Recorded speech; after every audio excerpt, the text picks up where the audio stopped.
La Iglesia Cristiana Cuadrangular de Envigado presenta Escuela Dominical.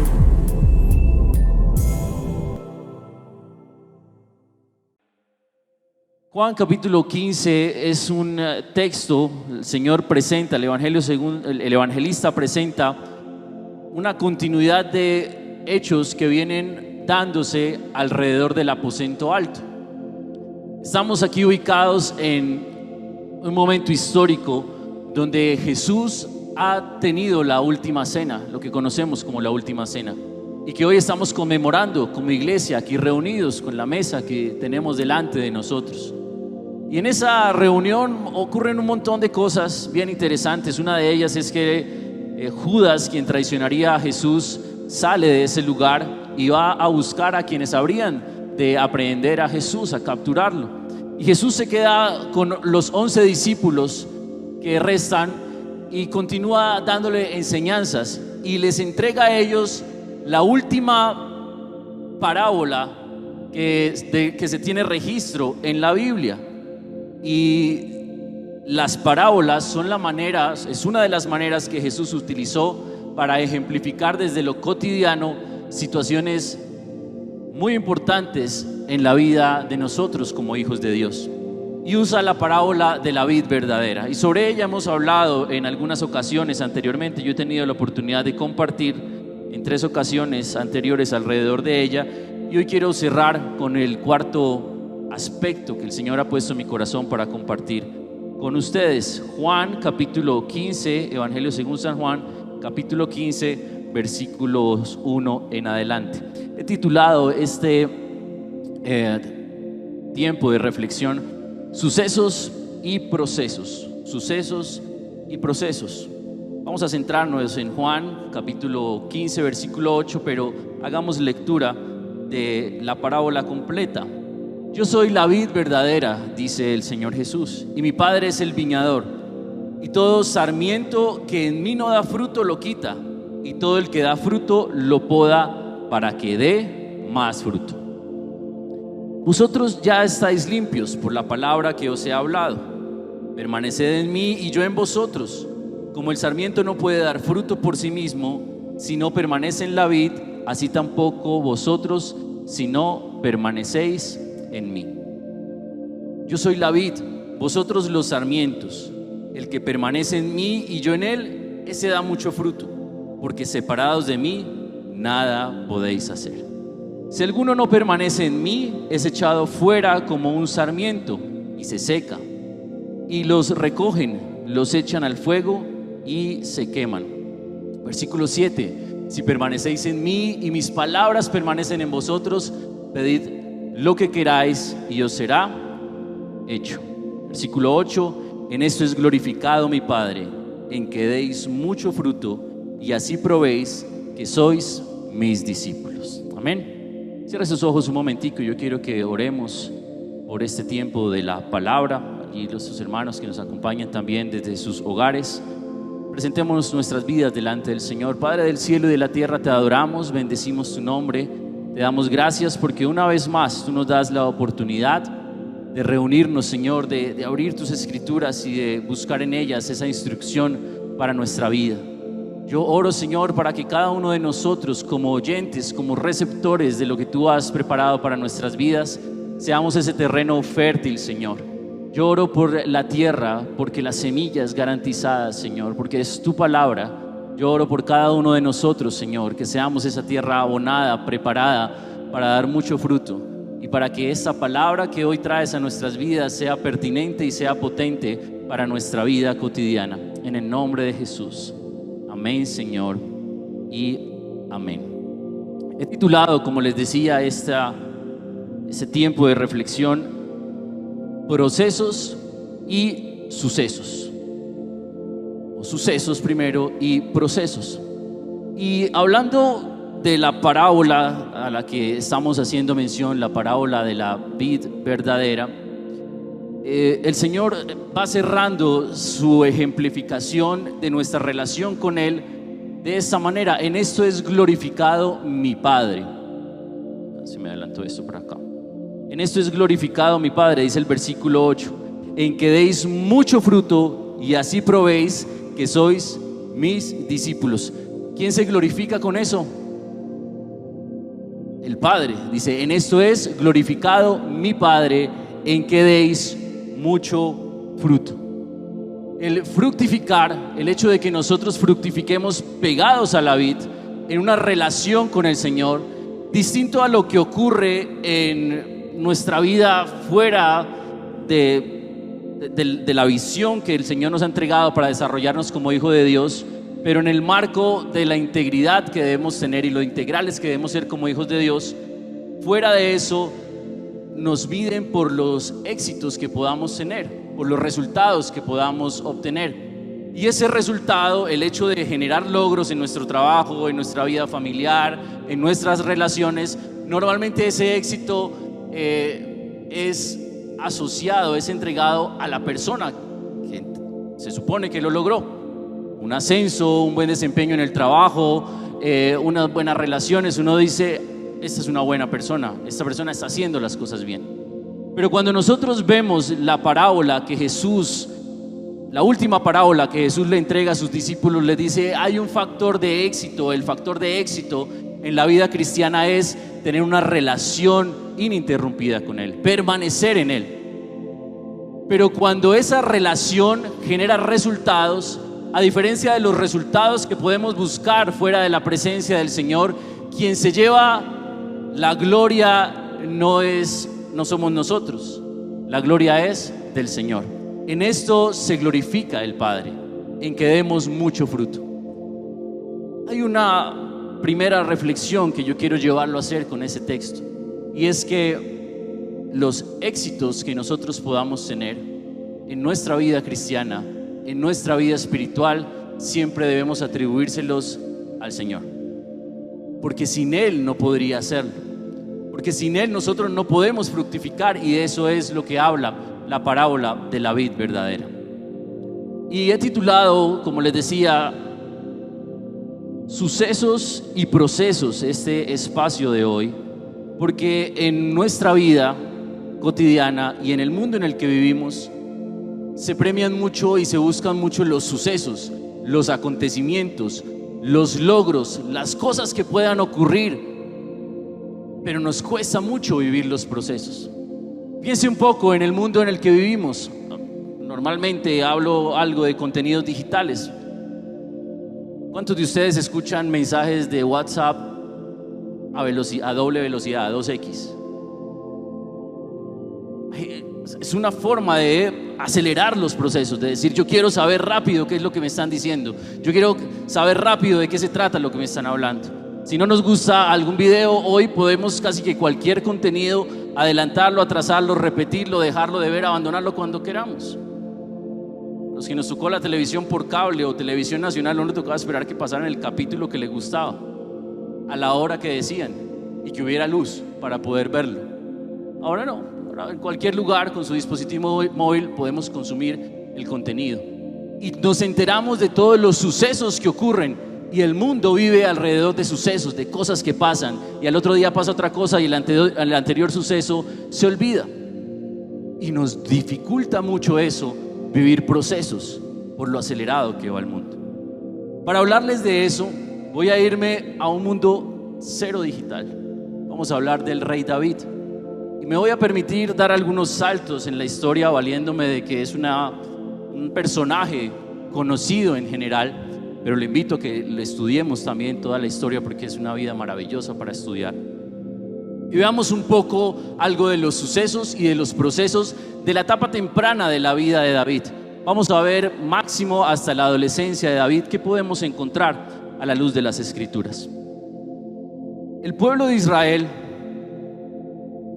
en el libro de los Jueces, cuando nos vamos al Antiguo Testamento, el libro de los Jueces narra la historia de lo que ocurrió después de que muere Moisés, después de que la tierra prometida es conquistada por Josué, y con el pastor Gabriel hemos venido estudiando ese marco histórico, todavía no de la conquista, sino del espionaje que se hizo. Y en el libro de los Jueces ya la tierra está habitada, y el Señor levanta cada cierto tiempo, en promedio cada 40 años, un nuevo líder para que ayude al pueblo de Israel en las dificultades que tenía generalmente con sus vecinos que venían a invadirlos. Pero hay un momento en el que, cuando está vivo el último de los jueces, que es Samuel, y también fue profeta, y es el libro que vamos a leer a continuación, le invito a que abra su Biblia en el primer libro de Samuel, capítulo 13. Samuel, como juez y como profeta, ya había envejecido, y el pueblo de Israel le dice, se reúnen los ancianos y le dicen: nosotros no queremos más jueces, nosotros queremos un rey como lo tienen las demás naciones. Y Samuel, como profeta, le consulta al Señor, le dice: Señor, esto es lo que me está pidiendo el pueblo.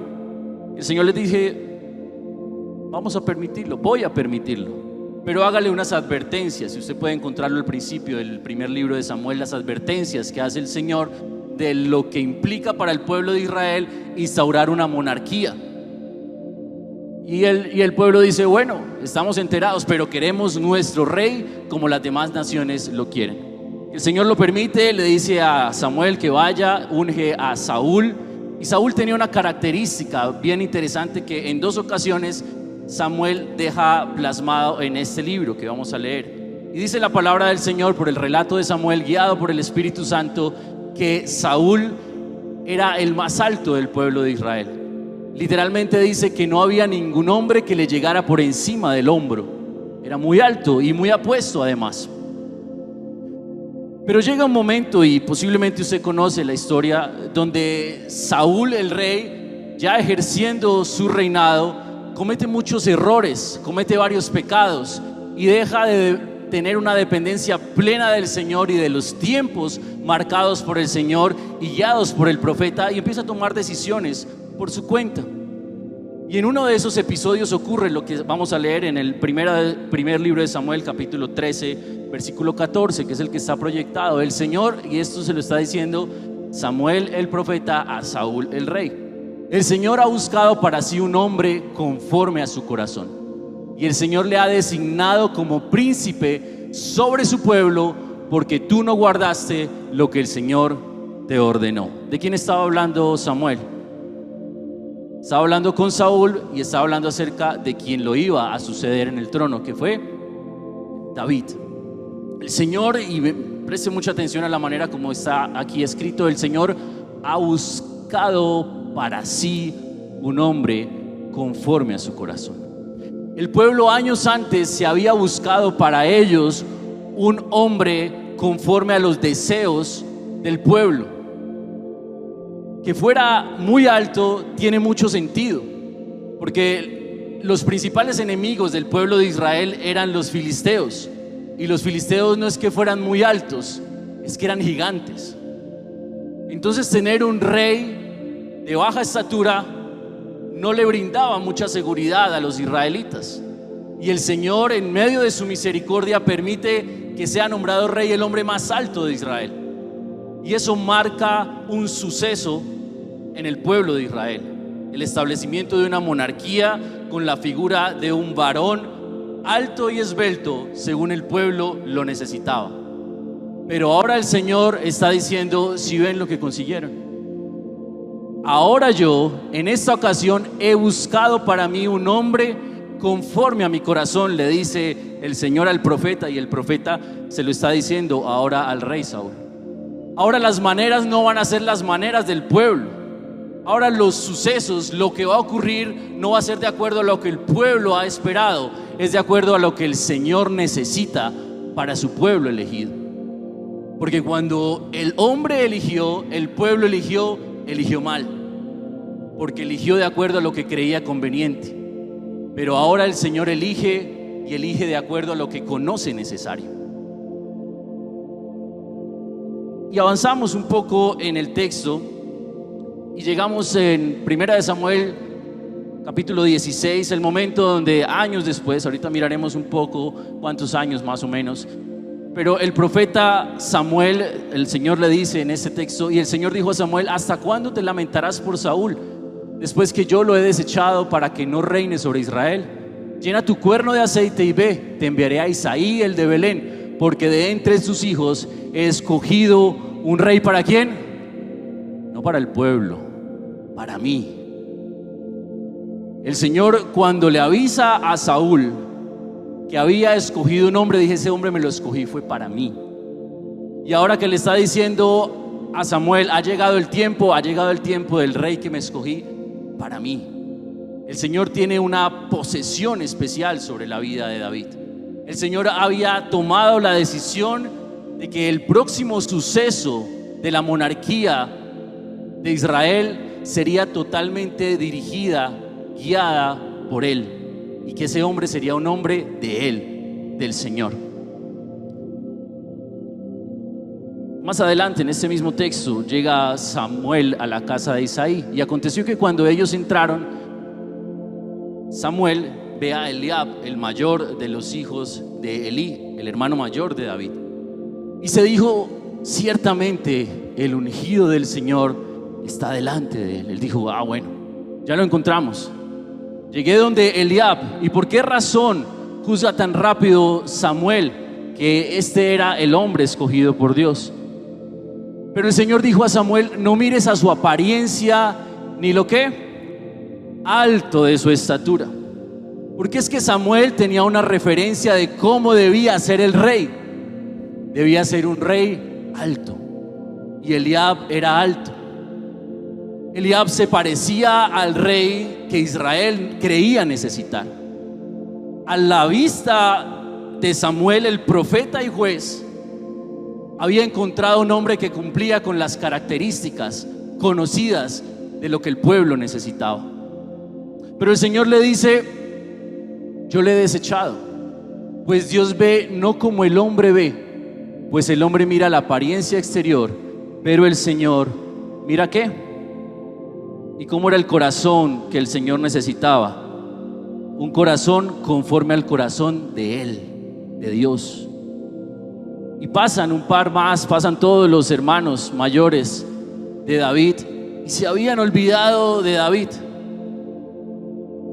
Y Samuel entonces le dice a Elí en el versículo 11: y Samuel dijo a Isaí, ¿son esos todos tus hijos? Y él respondió: aún queda el menor, que está apacentando las ovejas. Entonces Samuel dijo a Isaí: manda a buscarlo, pues no nos sentaremos a la mesa hasta que él venga acá. ¿Por qué lo olvidaron? Pueden haber muchas razones, pero déjeme usar una de las posibles razones. Porque si iban a buscar al rey, y el rey tenía que ser alto, un niño de 12 años no podía ser el rey. No lo tuvieron en cuenta, no porque no lo quisieran ni demás, sino porque posiblemente, a juicio de su padre y a juicio del profeta y juez, lo importante eran los más altos. Porque para reemplazar a Saúl, a la vista de los hombres, Israel necesitaba otro rey listo para la batalla, otro hombre alto, otro hombre fuerte, otro hombre entrenado que recibiera el mando ya. Y por eso Samuel creyó que eran los más fuertes, porque parecía que ya estaba listo Eliab, porque parecía que ya estaban listos los demás, pero el Señor dijo: esos no son. Resulta que era el que menos listo parecía estar. Resulta que era el que cuidaba las ovejas. ¿Cómo iba a responder por un pueblo? Si respondía era por unas ovejas, por un rebaño. Y envió por él y lo hizo entrar. Era rubio, de ojos hermosos y bien parecido. Y el Señor dijo: levántate, úngele, porque este es. No dice que era alto, pues tampoco tenía la forma de saber si era muy alto, porque era un niño, tenía 12 años aproximadamente. Y el Señor renueva inmediatamente el pensamiento de Samuel y el pensamiento del padre de David, porque venían con unas estructuras mentales que les hacían creer cómo debía ser el rey. Ellos decían: tenemos un prototipo claro de rey, tiene que ser alto porque nuestros enemigos son gigantes. Pero el Señor estaba preparando para él a un niño que tomaría ese lugar. Y ese niño a simple vista no estaba listo, de hecho no lo estaba. Tuvo que pasar un buen tiempo para que lo estuviera. Pero el Señor le dice: levántate, úngele, porque este es. Ya el Señor se había provisto para sí rey, príncipe para para Israel. El Señor ya había resuelto, no en los tiempos y no en las maneras que los demás lo creían, pero el Señor dijo: este es, yo ya lo tengo resuelto, yo lo he provisto para mí. Y finaliza esta parte del relato con el versículo 13. Entonces Samuel tomó el cuerno de aceite y lo ungió en medio de sus hermanos. Y preste mucha atención a lo que ocurrió. Y el Espíritu del Señor vino poderosamente sobre David desde aquel día hasta ¿cuándo? En adelante. Ese niño de aproximadamente 12 años acaba de ser ungido en un simbolismo que representaba la cobertura y que para nosotros hoy sigue representando la unción del Espíritu Santo. Pero a diferencia de como ocurría con los jueces en el pasado, él no iba a experimentar una llenura temporal del Espíritu de Dios, sino un acompañamiento permanente del Espíritu Santo de Dios en su vida. Porque el Señor ya no estaba formando a un rey o a un líder para sucesos, sino que había empezado un proceso con un niño, y ese proceso empezó con la llenura del Espíritu Santo. Desde ese día en adelante, sucesos y procesos. Los sucesos son necesarios. Muchos sucesos conocemos, muchas cosas que ocurrieron con David, pero no hubieran sido posible si no hubiera sido un proceso que inició desde muy niño y un proceso guiado por el Espíritu Santo de Dios. Yo quiero invitarlos a que hagamos unas cuentas. La palabra del Señor dice en Primera de Samuel capítulo 13 versículo 1 que Saúl tenía 30 años cuando empezó a reinar y que reinó por 42 años. Ahí me quedo mal, son 42 años. O sea que Saúl murió a los 72 o se suicidó a los 72 años. Y dice segundo libro de Samuel capítulo 5 versículo 4 que David empezó a reinar también teniendo 30 años y que reinó durante 40 años, o sea que David murió a los 70 años.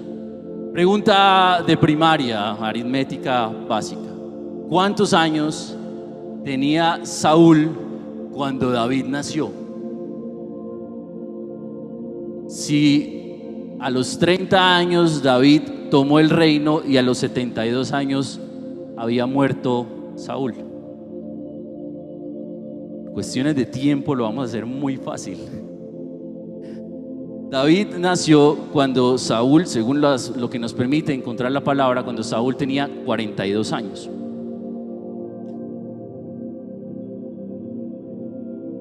$42 años implica que ya llevaba 12 años en el trono Saúl. Y no podemos ubicarnos temporalmente para saber si ya se había empezado a alejar de la voluntad del Señor.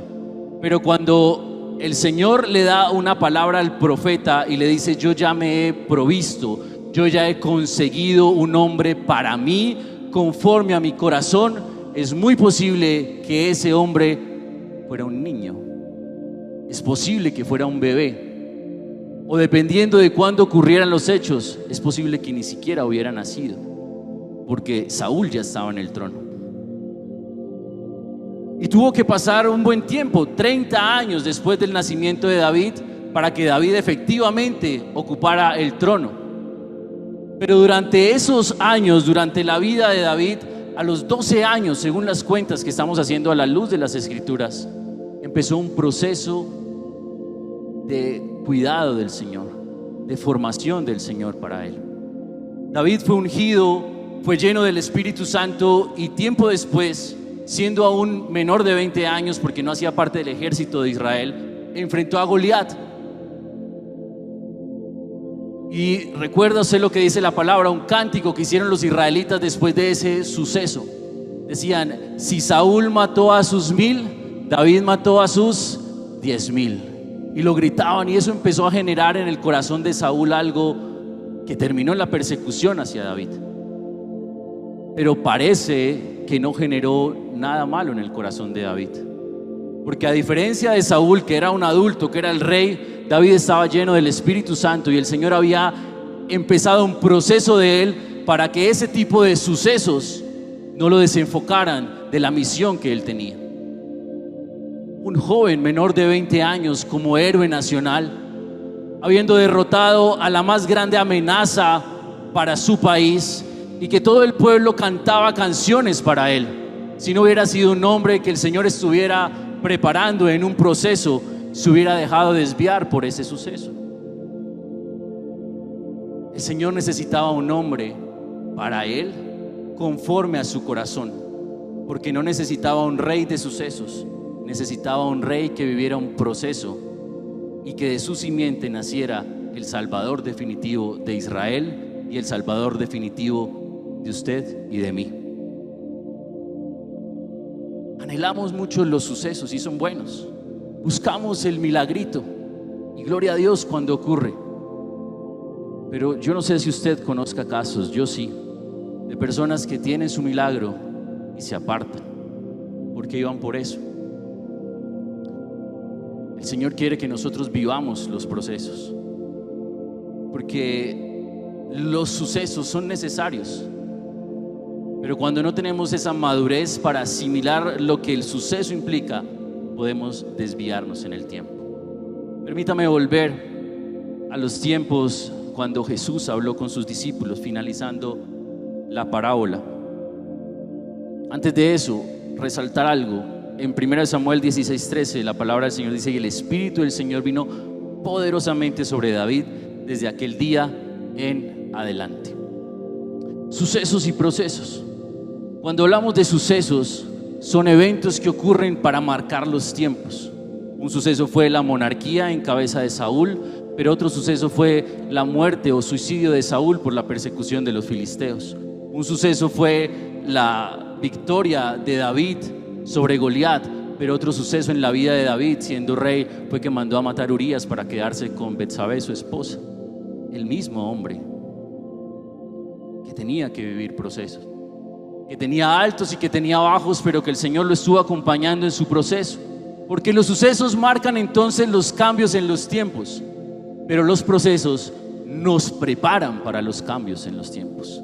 Las dos cosas ocurren en nuestras vidas, pasan cosas, pero si usted y yo nos disponemos para que el Señor haga un proceso en nuestras vidas, estaremos dispuestos y estaremos preparados para cuando esos eventos, esos sucesos lleguen, asimilarlos de la mejor manera.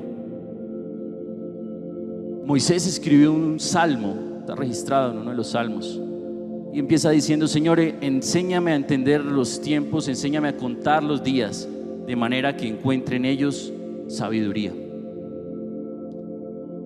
Moisés vivió, se estima que unos 120 años, poco más, y el Señor dice, él le dice al Señor: Señor, yo quiero que cada día yo pueda encontrar sabiduría, porque si alguien tenemos registro también de que vivió procesos, fue ese hombre, Moisés. Al menos 3 procesos, cada uno de 40 años. Y él dijo: yo necesito entender los tiempos, porque los procesos son necesarios para que cuando lleguen los sucesos que cambian los tiempos, nosotros estemos preparados para los cambios que el Señor tiene para nosotros. ¿Usted lo cree? Cuando el Señor le dice a los discípulos, para finalizar su parábola, en el versículo 8 de Juan capítulo 15: en esto es glorificado mi Padre, en que deis mucho fruto y así probéis que sois mis discípulos. El fruto es resultado de nuestra relación con el Señor, pero la manera como veamos la gloria de esos resultados dan fe de lo que hay en mi corazón. Si somos como David, un hombre preparado para esos sucesos, porque vivió los procesos, podremos continuar, bien sea un alto o un bajo en nuestras vidas. Pero necesitamos de la presencia del Señor, de la guía de su Espíritu Santo, de la formación de Él para vivir los procesos que Él tiene para nuestras vidas. Amén. Yo quiero invitarlo a que hagamos algo para cerrar, y es, si usted se puede poner de pies, y nos vamos también disponiendo para el tiempo de compartir la Santa Cena del Señor. Y allí de pies, si usted desea y puede traer a su mente esos procesos que son difíciles, de pronto usted está viviendo alguno de esos procesos, esperanzados en sucesos, que pasen cosas. Hoy quiero invitarlo a que se lleve esto, y ahí está proyectado. El Señor permitirá que eso ocurra, que cosas ocurran, que pasen sucesos, y eso cambiará los tiempos.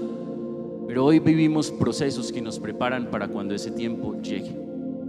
Abracemos los procesos, abracemos los tiempos del Señor. No nos desesperemos en esa espera, porque cuando estamos preparados para recibir lo que el Señor tiene para nosotros, lo disfrutamos mucho más, lo entendemos mucho mejor, toma mucho más sentido en nuestras vidas cuando el Espíritu Santo ha estado allí desde hace tiempo trabajando en tu vida y en la mía. Trae ese proceso a tu mente y oremos juntos. Padre del cielo y de la tierra, te adoramos, Dios. Bendecimos tu santo nombre. Te damos gracias porque tú eres nuestro Rey, porque te podemos adorar, Señor, y porque hoy podemos recordar lo que hablabas con tus discípulos allí en tus últimas horas antes de ser llevado a la cruz, de la importancia de fructificar, de producir, de generar resultados, pero resultados que estén ligados a nuestra relación contigo, Señor, y resultados que te glorifiquen a ti, Padre Celestial. Por eso hoy oro con mis hermanos, pidiéndote, Señor, que en ese proceso que llevas con cada uno de nosotros, o en esos procesos que nos estás haciendo vivir, tú seas glorificado, Padre glorioso.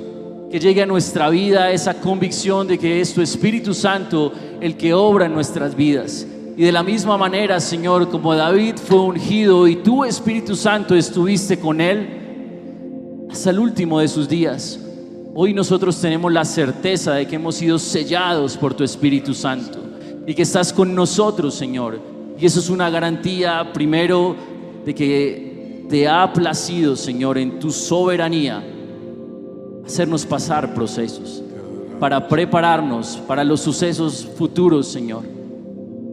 Pero que ese proceso es guiado por tu Santo Espíritu, Señor. Ayúdanos a ser sensibles a tu voz, a ser dirigidos por ti, a guardar tus mandamientos, Señor, y a poder obrar en consecuencia de lo que estás haciendo en nosotros. En el nombre de Jesús oramos. Yo te pido que traigas fuerza a nuestras vidas, esperanza, Señor, y certeza de que este proceso terminará en grandes sucesos y que nos estás preparando para ello. En el nombre de Jesús oramos. Amén, Señor, y amén. Dele toda la gloria al Señor.